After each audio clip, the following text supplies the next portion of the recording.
ഡമസ്കസിൽ ഷാമിൽ അടുത്ത കാലത്ത് നടന്ന സംഭവം.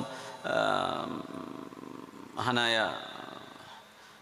ദക്തൂർ നാബുലുസി അദ്ദേഹത്തിൻ്റെ ക്ലാസ്സിൽ അദ്ദേഹം തുറന്നു പറഞ്ഞൊരു സംഭവം, അദ്ദേഹത്തിൻ്റെ അനുഭവം എന്ന് പറഞ്ഞിട്ട് ഡമസ്കസിലെ ഒരു ജാമിഅ ദിമഷ്കിലെ ഇമാമിന് ഒരു സ്വപ്നദർശനമുണ്ടാകുന്ന പുണ്യ ഹബീബിൽ നിന്ന് സല്ലല്ലാഹു അലൈഹി വസല്ലം. എന്താ സ്വപ്നദർശനം? ബശ്ശിർ അഖാക്കൽ ബഖാല ബിൽ ജന്ന, നിൻ്റെ അയൽവക്കത്ത് പലചരക്ക് കച്ചവടം നടത്തുന്ന ആൾക്ക് സ്വർഗമുണ്ട് എന്ന് നിങ്ങൾ സന്തോഷ വാർത്ത അറിയിച്ചു കൊടുക്കണേ. ആർക്ക് കിട്ടിയ സ്വപ്നം? ജാമിഅ ദിമഷ്കിലെ പള്ളിയിലെ ജുമുഅത്ത് പള്ളിയിലെ ഇമാമിന്, ഏറ്റവും വലിയ പള്ളി, ഈസാ നബി അലൈഹിസ്സലാം ഖിയാമത്ത് നാളിൻ്റെ മുമ്പ് ഇറങ്ങി വരുന്ന പള്ളി എന്ന് നബി തങ്ങൾ പറഞ്ഞത് അവിടെയാണ്, അൽ മസ്ജിദുൽ അമവി. അപ്പോൾ ഇമാമിന് ഭയങ്കര അത്ഭുതമായി. പടച്ചോനെ, എനിക്ക് സ്വർഗം എന്ന് കിട്ടിയില്ല, ആ കച്ചവടക്കാരന് സ്വർഗമുണ്ട് എന്ന് പറയാൻ ആ നബിതങ്ങൾ എന്നോട് പറഞ്ഞു. റബ്ബേ, എന്തൊരു നഷ്ടമായില്ലേ, എനിക്കുണ്ട് എന്ന് നബിതങ്ങൾക്ക് പറഞ്ഞിരുന്നെങ്കിൽ ഇതെന്ത് ചെയ്യും? പക്ഷെ സത്യസന്ധമായ സ്വപ്നമാണ്. അർറുഇയ സ്വാദിഖ ജുസ്ഉം മിൻ നുബുവ്വ, നുബുവ്വത്തിൻ്റെ കഷ്ണങ്ങളിൽപ്പെട്ട, നുബുവ്വത്തിൻ്റെ അംശങ്ങളിൽപ്പെട്ട ഒരു അംശമാണ് എന്ന് റസൂലുള്ളാഹി സ്വല്ലല്ലാഹു അലൈഹി വസല്ലം. അപ്പോൾ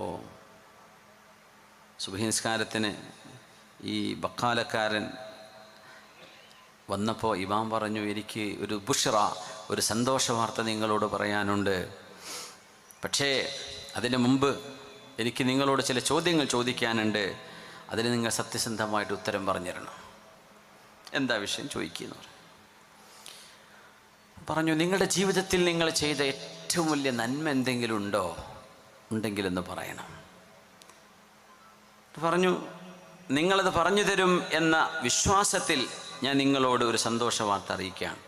പുണ്യനബി സല്ലല്ലാഹു അലൈഹി വസല്ലം സ്വപ്നത്തിൽ വന്ന് എന്നോട് പറഞ്ഞു, നിൻ്റെ അടുത്തുള്ള അയൽപക്കത്ത് ജോലി ചെയ്യുന്ന ആ ഗ്രോസറിക്കാരന്, ബഖാല നടത്തുന്ന ആൾക്ക് സ്വർഗമുണ്ട് എന്ന് നബി പറഞ്ഞിരിക്കുന്നു.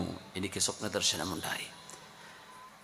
അപ്പോൾ ആ ചെറുപ്പക്കാരൻ കരയാൻ തുടങ്ങി. എന്നോട് ചോദിക്കരുത്, നിങ്ങളത് പറഞ്ഞു തരുന്ന ഉറപ്പിലല്ലേ ഞാൻ ഈ സന്തോഷം പറഞ്ഞു തന്നത്, അതുകൊണ്ട് നിങ്ങൾ പറയും.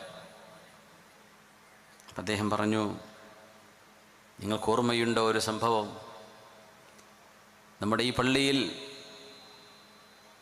ഏതാനും മാസങ്ങൾക്ക് മുമ്പ് ഒരു പിഞ്ചു പൈതലിൻ്റെ കരച്ചിൽ കേട്ട് നിസ്കാരം കഴിഞ്ഞു പോകുമ്പോൾ ആളുകൾ തടിച്ചുകൂടിയ ഒരു സംഭവം ഓർമ്മയുണ്ടോ എന്ന് ചോദിച്ചു. ഓർമ്മയുണ്ട്. എൻ്റെ ഭാര്യ, ഞാൻ അവളെ കല്യാണം കഴിച്ചു. വിവാഹം ചെയ്തപ്പോൾ തന്നെ അവൾ ഗർഭിണിയായിരുന്നു എന്ന് പിന്നീട് എനിക്ക് ബോധ്യപ്പെട്ടു.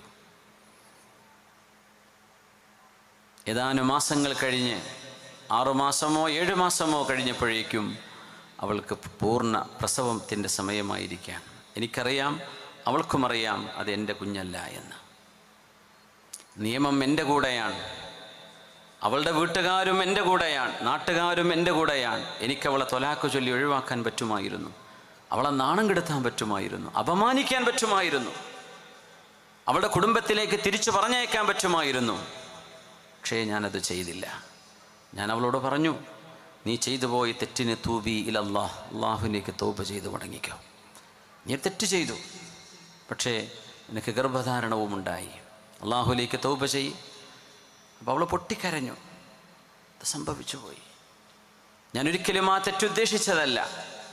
അള്ളാഹു എനിക്ക് പുറത്തു തരണമെന്ന് നിങ്ങൾ എനിക്ക് വേണ്ടി ദ്വാരക്കണം. അപ്പോൾ ഞാൻ എൻ്റെ ഭാര്യയോട് പറഞ്ഞു, നീ പേടിക്കണ്ട, ഈ കുഞ്ഞിനെ ഞാൻ ഏറ്റെടുക്കും എൻ്റെ കുട്ടിയായിട്ട്. പക്ഷെ അതിന് ചെറിയൊരു ഹിക്മത്ത് ചെയ്യേണ്ടി വന്നു.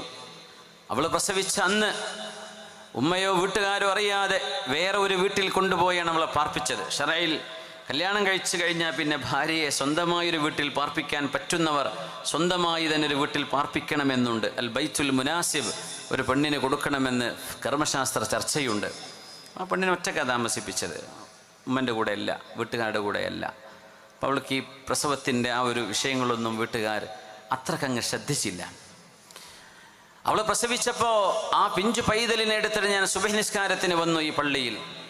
അപ്പോൾ നിസ്കാരം ജമാഅത്ത് നടന്നുകൊണ്ടിരിക്കുക. ഇതേ ഇമാമാണ്, മഅ്മൂമീങ്ങൾ ഒരുപാട് പേരുണ്ട്.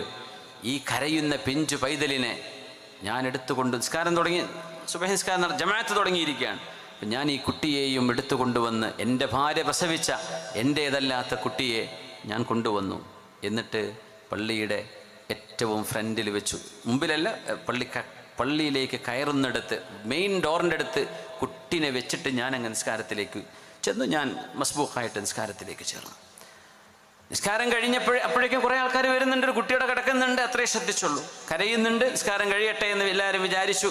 നിസ്കാരം കഴിഞ്ഞ് തിരിച്ചു വരുമ്പോൾ എല്ലാവർക്കും അത്ഭുതം, ഇതേത് കുട്ടി, ഈ പിഞ്ചു പൈതൽ എങ്ങനെ പള്ളിയിലെത്തി, ഈ കുഞ്ഞിനെ ആരാണ് ഇവിടെ കൊണ്ടുവന്നത്? അപ്പം അറിയാത്ത പോലെ ഈ ചെറുപ്പക്കാരൻ അഭിനയിച്ചവിടെ നിന്നു, തനിക്കും അറിയില്ല എന്ന പോലെ.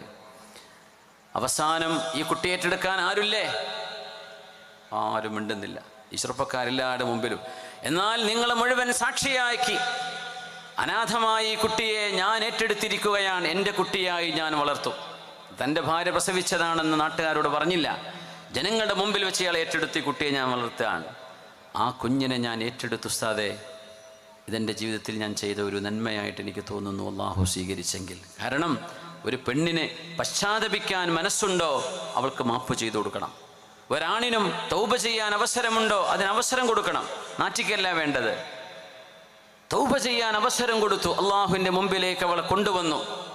അവൾ നല്ല സ്വാലിഹത്തായി ജീവിച്ചു.